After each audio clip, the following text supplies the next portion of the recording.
Today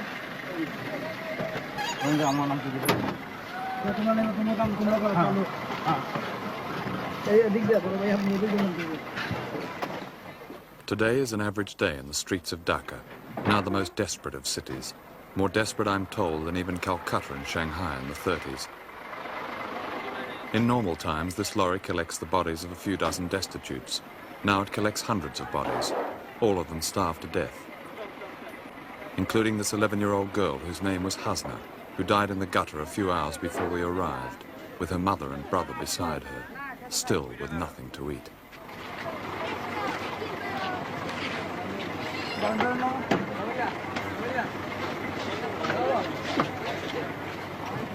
Well, I've been out here really for 30 years. I came out in 1942, and I think I can quite honestly say that this is by far the worst emergency that I've ever seen in this part of the world. There have been others, but when I was young, I didn't really pay all that much attention. Yes. But latterly, I have seen bad years in India and Assam and Bengal, but nothing like this. If you go early in the morning, you'll find bodies lying around in the streets of Dhaka. And the other day I saw a mother who had lost her child, and she was using the child's body, in fact, as a means of getting money, begging. So this film will go out on January the 2nd. How much worse will the situation be here in Bangladesh? Starvation cases could only get worse. This is I think perhaps the basic thing. There are many starvation cases which are now medical cases, and if they're left longer, there will be lots more deaths. In other words, they're dying. They are dying. This is the heart of the matter. And by January the 2nd, they'll be dead. Many of them will, yes, most certainly.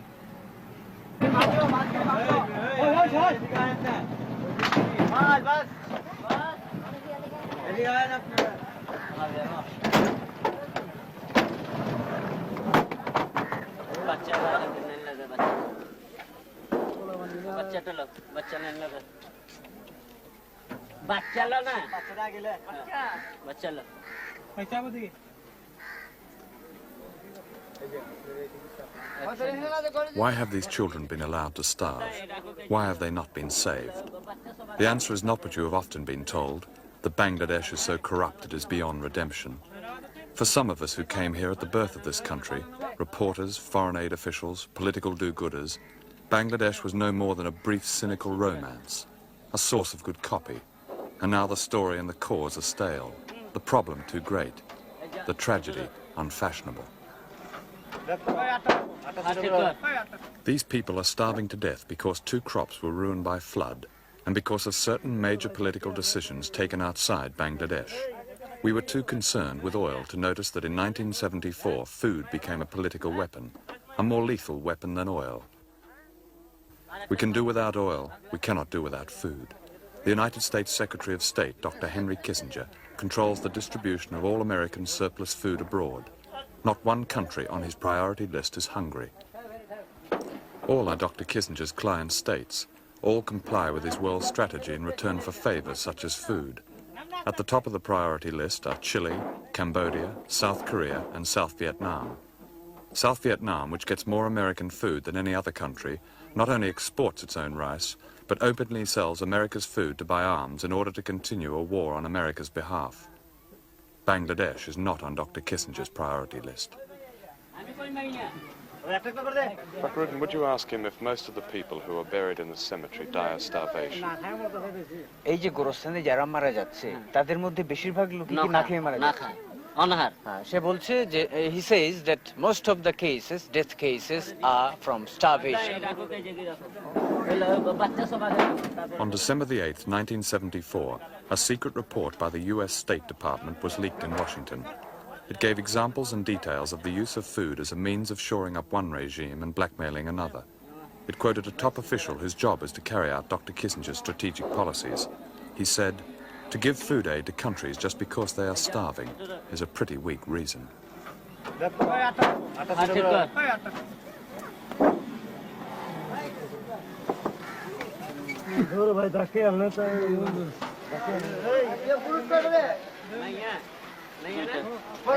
দরকার পড়ে না আর একটা খাটলো আগলা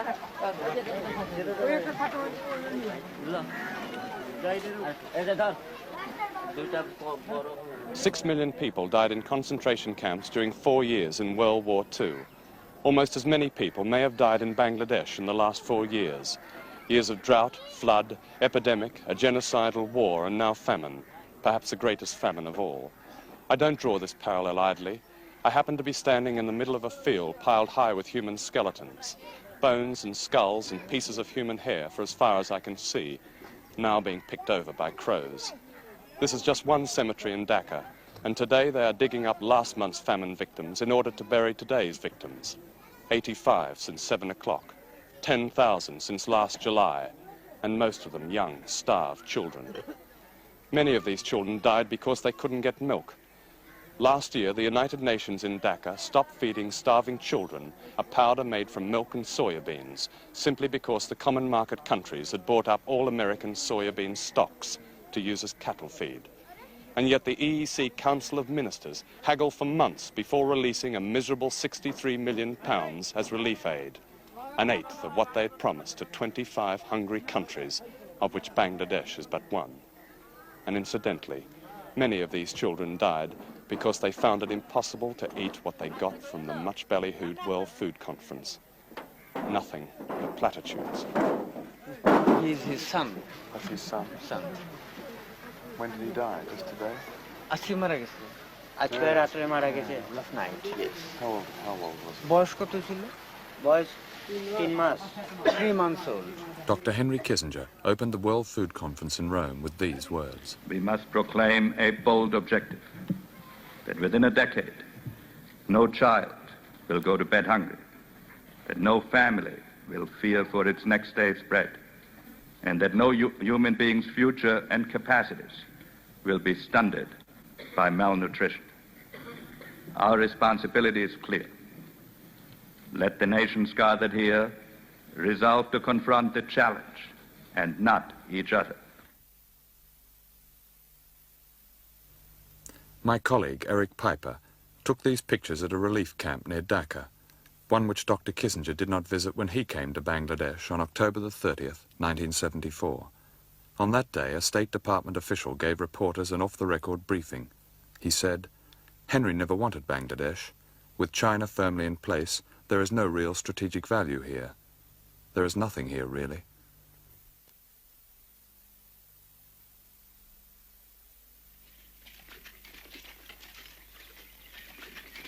All the people working these fields Yes.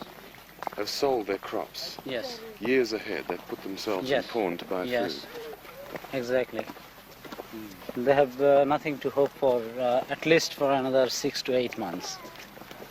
You see, most of the crops in these areas have been damaged, Yes. and this is what All has damaged been- by the flood. Yeah. Yeah. Who have they sold their crops to? Well, they have sold these crops to those the- who have collected Yes. money out of relief and these all sort of advantages. Big landowners. Yeah, big Yes. An old journalist friend has brought me to this village in the district of Shirpur, some 40 miles from Dhaka. Everybody is starving here and also suffering the effects of an inflation which began not in countries like Bangladesh or in villages like this, but in the consumer world of the West. Nothing has ever been wasted here. Now even a bicycle, the means of escape, costs £150. There are few young men in this village.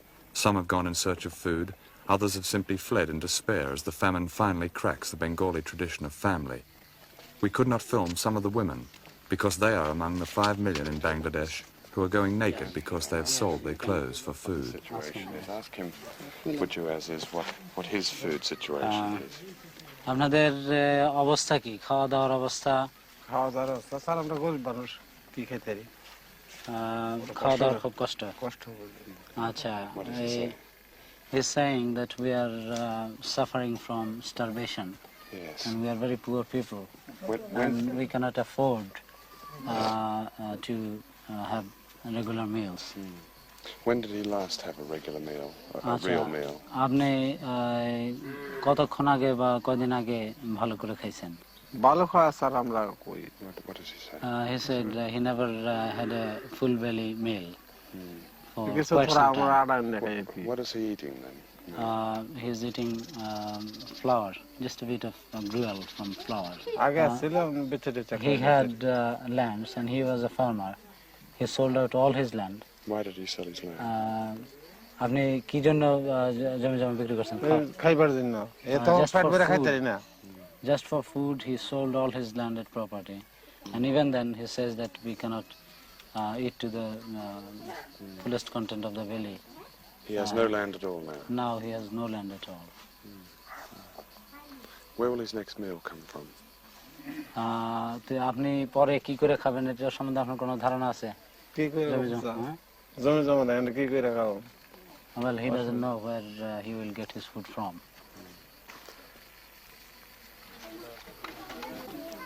This little boy is probably typical of starvation, where he doesn't look like the Belson case, but he has a distended belly. And he probably has about every kind of Yes. parasite and disease in him. And he's subsisting on something like the root, which he's now eating. Yeah. And that little boy, even though his arms are quite thick, Yes. is in fact starving. Yes. And there are quite a lot of children like that in this village, even much worse than him. আপনি কি এখন অসুখ? অসুখ পাতের অসুখ বেশি She says that I'm ill, and this is only a sickness of starvation. Where are these people going to get food? I mean, they can't go on like this. No, they simply cannot go on like that. The ultimate thing is facing death. No chance, because no government relief. আপনি relief পাইছেন? না Relief. দিছে না বাজি She did বড় not বড় get- বাচ্চা খাইয়ে লিছে She did not get any relief, and she said that all this relief are misappropriated by the big shots of the local administration. So I did not get it. That is her complaint. When did she last see grain or rice? আচ্ছা, আপনি কয়দিন আগে ভাত খাইছেন? বাত রোজার গেছে যে রোজার পরের থেকে বাজি জুতাম বাজি আনতাম মাগিয়ে দিকে রোজা কয় মাস হবে এটা? It's 3 months she did not see a single plate of rice. She's just surviving on the gruel from flour. Tell me something. How do people living so poorly and eating so badly, not eating at all, how do they survive? How do they survive for 3 months? Well, it is strange enough, John, what I think, that people are prone to some sort of immunization. And I think this is particularly people of Bangladesh, they are immune to starvation. And the other thing is their will to live. And just, this is, you see... Yes, but immunization can only last for so long. yeah, In the end, that's they what- can't live on. And they're that's what is immunization. happening. People are dying. They're finally Yeah, dying. finally dying. They struggle to survive, but ultimately they'll have to yield to death out of starvation. Prime Minister, we have seen in villages situations which show no food at all. People have come up to us and said, we are eating leaves, we are starving, we have no food, we're not getting it from anywhere, quite close to Dhaka. Why should this be so? You see, that is the, you can, some of the places this happens, but we have our open, free kitchen everywhere. The people are welcome to come there. And they have come. We have our camps, still we have not closed our camps. Of course, we have closed, we have not closed the camps. The people started working in the fields now. But of course, this trouble is there. Such a serious flood and serious famine. We have not suppressed the news. We have already declared in the parliament that around about 27,000 people have died by starvation and by disease. We have not hid anything from anybody. It's a fact, natural calamities.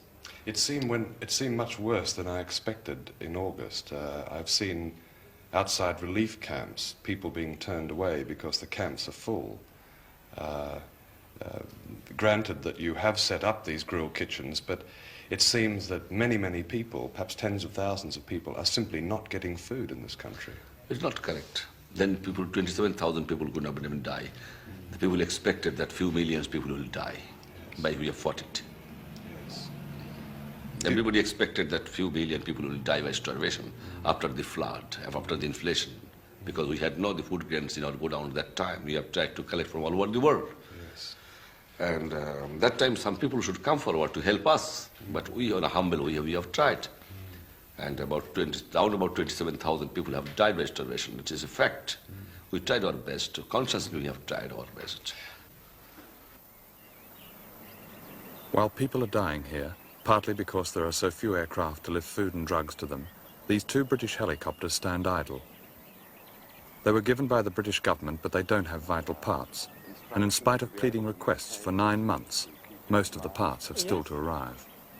Why isn't this one and the other one flying then? Other one is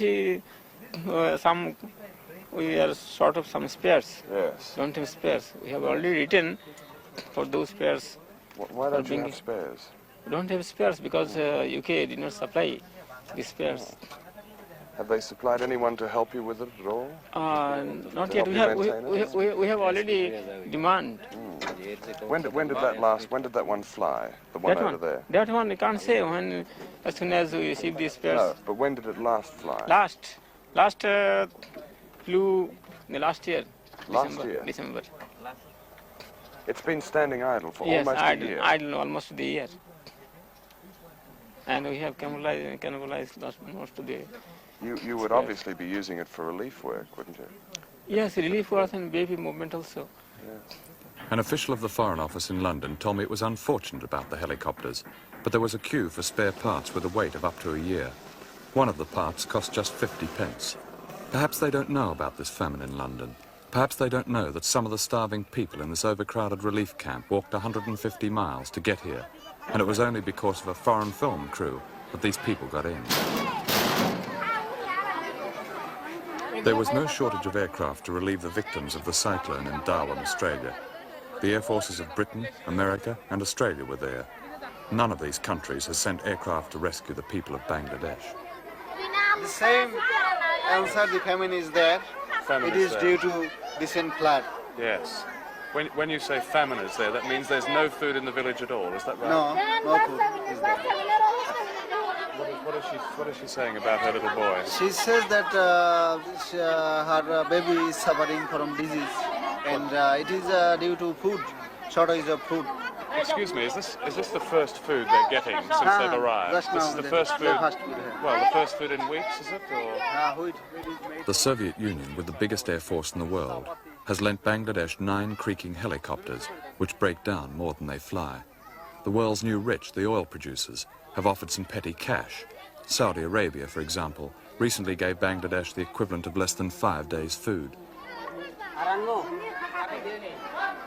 But of course the oil countries don't like dealing with bankrupt economies, even though rising oil prices have helped to cause this famine by putting petroleum-based fertilizers out of the reach of poor countries. Which means that this starving child, the son of a farmer, will probably die.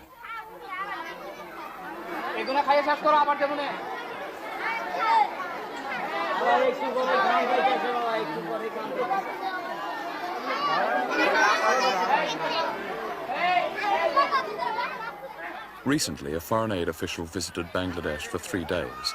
He told me about a cable he sent to his government recommending a reduction in emergency relief aid to Bangladesh. He sent the cable on the basis of 1 helicopter trip. He said, "The trouble with these people is that they have no get up and go, no success motivation." The judgment of this official is shared by other foreign diplomats here, who justify their ability to sit and watch people die by talking incessantly about local corruption, which of course exists, as the starving old woman in the village said. But need I say that this corruption is the universal symptom of a society caught in a never-ending cycle of poverty, war, catastrophe, and a scarcity of everything that is taken for granted in the West, like fresh water, and milk powder, and doctors, and blankets, and edible food. Is this corruption, or is the real corruption the world's culpable neglect of this ravaged country? Could you ask her how old her little boy is? আপনার এই বাচ্চার বয়স কত? 3 years. He's 3. He's extremely ill, isn't he? বাচ্চার কি হয়েছিল? বাচ্চার জ্বর আর আগা করছে। He says that he's a bad stomach and then he had fever also. She's come here to Dhaka to get food. Yes. Will he survive? There are just 75 hospital beds for children in all of Bangladesh. That works out at 1 bed per million of population. None of the sick and starving children in this camp will ever see a hospital.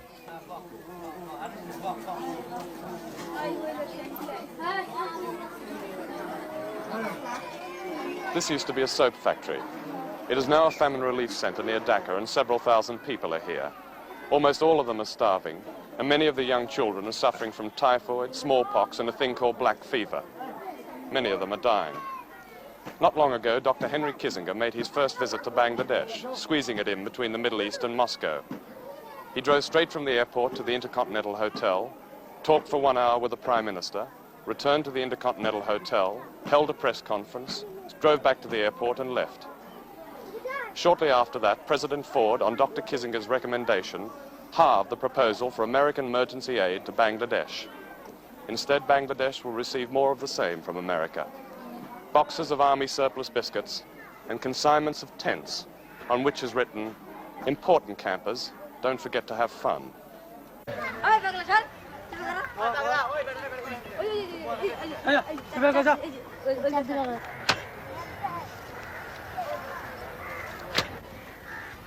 On December the 28th, 1974, Sheikh Mujib declared a state of emergency in Bangladesh. There were shootings, arrests, and signs that Bangladesh is fast approaching political chaos as a direct result of this famine. Of course, it used to be said that starving people disturb nobody, and this certainly applies to the thousands of dead in this horrific cemetery.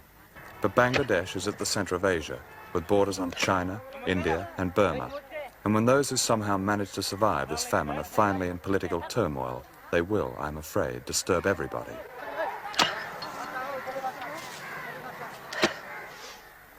The people of Bangladesh may then at last assume a strategic value and disturb even Dr. Kissinger.